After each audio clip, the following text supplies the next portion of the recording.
Assalamualaikum warahmatullahi wabarakatuh. Saat ini kita sampai juga ke sesi terakhir dari penjelasan Green Ethos ya. Semoga ini bisa membungkus seluruh pemahaman kita. Baik, dari ayat yang kita kupas tadi, Ali Imran 191, bahwa tidak ada ciptaan Allah yang sia-sia. Maka dari sini ya, kita bisa punya pikiran, kita bisa kembangkan inovasi kita ya, bahwa setiap ciptaan Allah itu tidak ada yang sia-sia. Sebagai contoh ya, pohon kelapa saja ya, dari akar, batangnya, daunnya, batang daunnya, itu semuanya bisa dimanfaatkan untuk kepentingan manusia. Artinya ketika kita menggunakan hati dan pikiran kita, maka kita bisa mengoptimalkan seluruh pemberian Allah yang ada di alam dunia ini untuk maslahat manusia. Selanjutnya, Green Ethos ini, pemahaman ini, ternyata tidak hanya selesai pada bagaimana interaksi kita dengan alam, tapi juga interaksi kita dengan sesama manusia. Kita lihat ya, melalui pemahaman kita berinteraksi dengan alam, maka akan muncul setidaknya dua pemikiran yang kita bisa bawa pada bagaimana kita berinteraksi antar manusia sehari-hari. Nah ya, dari interaksi kita dengan alam ya, bagaimana kita interaksi kita dengan tumbuhan, ya dengan gunung, lautan, pepohonan dan segala macam, kita bisa pelajari beberapa hal. Yang pertama, filosofinya nih ya, yaitu pertama, apa yang kita beri adalah apa yang kita terima.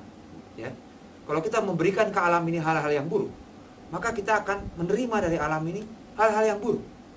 Ya, sehingga kalau ini dibawa dalam interaksi sesama manusia, apa yang kita berikan kepada orang-orang lain di sekitar kita, maka pada suatu saat itulah yang akan kita terima. Kalau kita cenderung menyebarkan kebaikan pada orang-orang di sekitar kita, maka insya Allah tidak akan jauh berbeda hal-hal yang akan kita terima, yaitu kebaikan itu sendiri, gitu ya.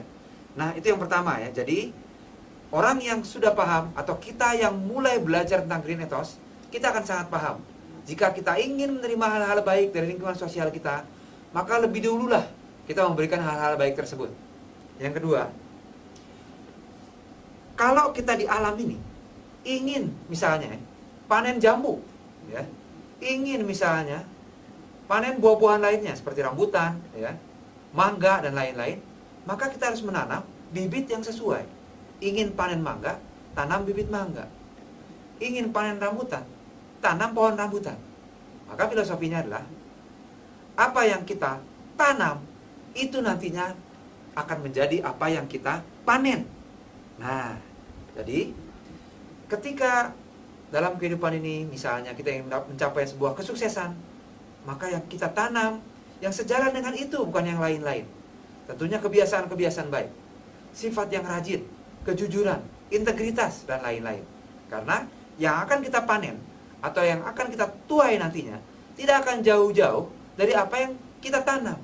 Kalau yang kita tanam adalah kebiasaan terlambat, kebiasaan bergosip, maka yang kita tuai nggak jauh-jauh dari situ. Kita akan menjadi orang yang sering terlambat dan mungkin akan dijuluki sebagai biang gosip. Karena yang kita tanam adalah gosip dan lain-lain. Jadi demikian ya. Itu setidaknya ada dua hal yang kita bisa pelajari dari Green Ethos ini.